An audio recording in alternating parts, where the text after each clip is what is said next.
Hey everybody, this is Patty. God calls me the Promise Coach, and I come on average about once a week or so and share with you what God is saying to me, to encourage you and to remind you that God keeps His promises. I just wanted to come on here. The Lord sent me on here to share a word that He's given me. And the word that He has given me is take your place. God is saying to all of us, take your place. I know that many of us, myself included, we often think that when God, shares a promise with us or speaks a promise to us about something that He has planned for our lives, that it's just going to just appear. It's just going to come and we're going to open our eyes one morning and it's just going to be there. And that's really not the way that God usually will bring forth a promise. He usually will speak a promise. That word will be tested. We will be tried and tested. Things will happen and go on, that will prove us and strengthen us and cause us to become mature in the things of God. And we kind of step into the promises of God. And so God is saying to us, take your place. Now, I don't know what that place is for you. But whatever that place is, if you feel some burning in your heart in one direction or another that God has been speaking to you about, take your place. It could be a small thing, it could be a big thing. The thing that he talked to me about was when he visited Moses through the burning bush. And he told Moses, go and tell Pharaoh, let my people go. Essentially, what he was saying to Moses was take your place. Because at the time, Moses was in the wilderness on the backside of the desert. And he was, shepherding. And in that time, of course, he was learning things that God wanted him to learn, in the position that He had him in. But when he came upon that burning bush and God spoke to him, He was basically telling Moses to take your place. It's time to take your place. And so if it's for you it's time for you to write the book, it's time for you to run for city council, it's time for you to become a mother or a father, it's time for you to get married. Whatever that time is for you, take your place, God is saying. And He began to talk to me about why it's so important for us to take our place, wherever that place is for us. Um, I remember I was in LA and I was thinking, no, I mean, I was hearing from someone there. I was working in a volunteer ministry of missions at the time. And one of the things that they were telling us was that they started a school because there was a program that was started in the LA area where drag queens would come and read to the small children. And so a group of parents got together. They got together with the church. The church had an organization and they started their own school so that they could have a Christian school. And I thought that was so wonderful. And I was kind of saying to God, Lord, why is it that, the drag queens are going into the school and, coming and being able to interact with the children? And He let me know that it was because the people of God are not taking their place. If the people of God had occupied that space, there would be no room for anything else. And that can be said over so many different things that are going on. We see a lot of wickedness, a lot of godlessness and unrighteousness going on in places of authority, in places of leadership, in businesses, um, in ministries, even all kinds of places and spaces where we're reading stories online and we're seeing posts online and we're saying, God, what is happening? Why are these things happening? What's going on? Well, the unrighteous and those that are godless, they don't have a problem taking their place. They don't have a problem being bosses. They don't have a problem speaking up and speaking out. And in a video that I recorded, maybe the one before or the one before that, God was saying, stand up and stand out. It's time for his people to stand up and stand out and to speak up and speak out.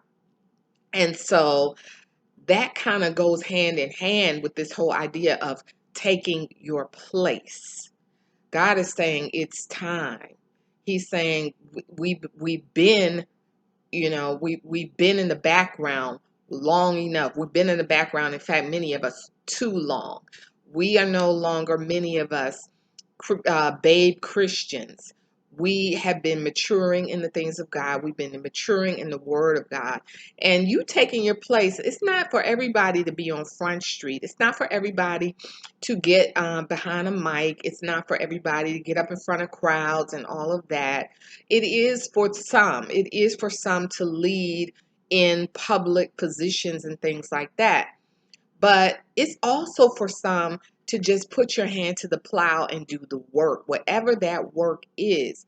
I was talking to one of my sisters recently, and she's had to slow down her pace because of some challenges, some health challenges that she's had going on. And she was even saying to me, she said, but I have a yearning in me to do something. There's got to be something that I can do. And I was asking God in my heart, I was like, Lord, well, what is it that she can do with her, current limited mobility and what she has going on?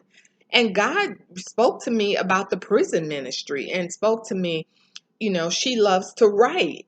And he was speaking to me how, she could write letters of encouragement to prisoners.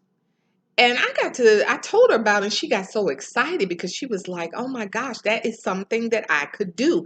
That's something, where I could make a difference because I do love to write. And being able to write letters, and she's always encouraging the people anyway, being able to encourage people, maybe prisoners that don't get visitors, and they made mistakes and they just need somebody to see them. They just need somebody that that is showing the gestures that they care. That is something that she could do. And it's not public, and it's not, it may not make a big splash or anything like that, but it's something near and dear to the Father's heart. And so she was so blessed by that, and she was like, oh my God, I'm gonna look into that right away. And so it may be things like that that any one of us could do, that any one of us, God is calling us to. But don't be satisfied with just sitting back and hearing the gospel message and hearing, messages of hope on YouTube, or if you're going back to services and you're fellowshipping.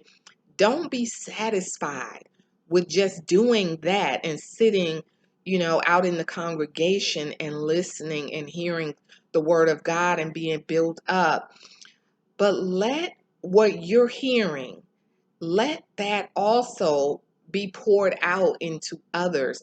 Whether you become a mentor to youth, whether God is calling you to even be the best wife that you can be and pour into your children. Whatever it is God is calling you to do it as unto the Lord. It doesn't have to be a splashy thing. It can be anything. Whether you're being called to the homeless to feed the homeless. I had started at one time, God was calling me to work with this organization that feeds the homeless.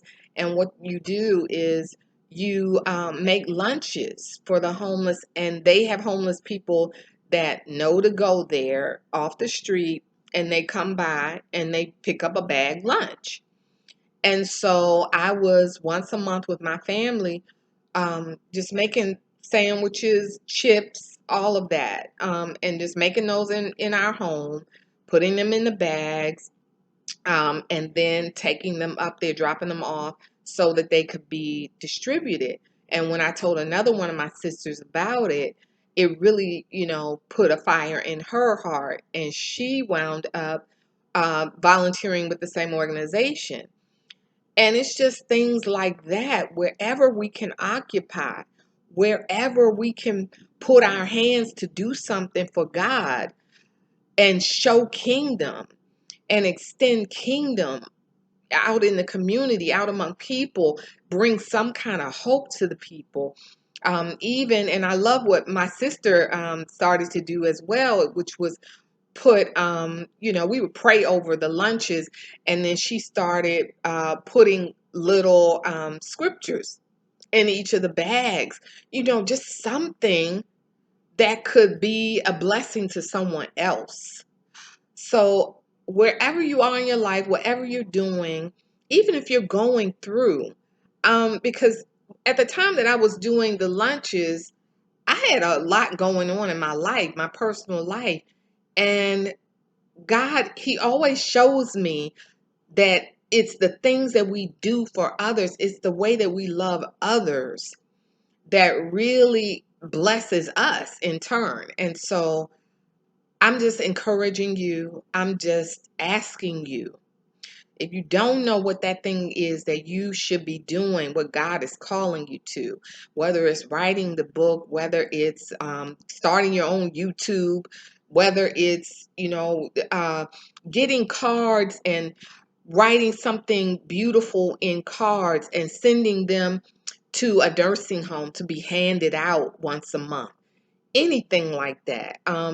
Whatever God is calling you to do, go do it.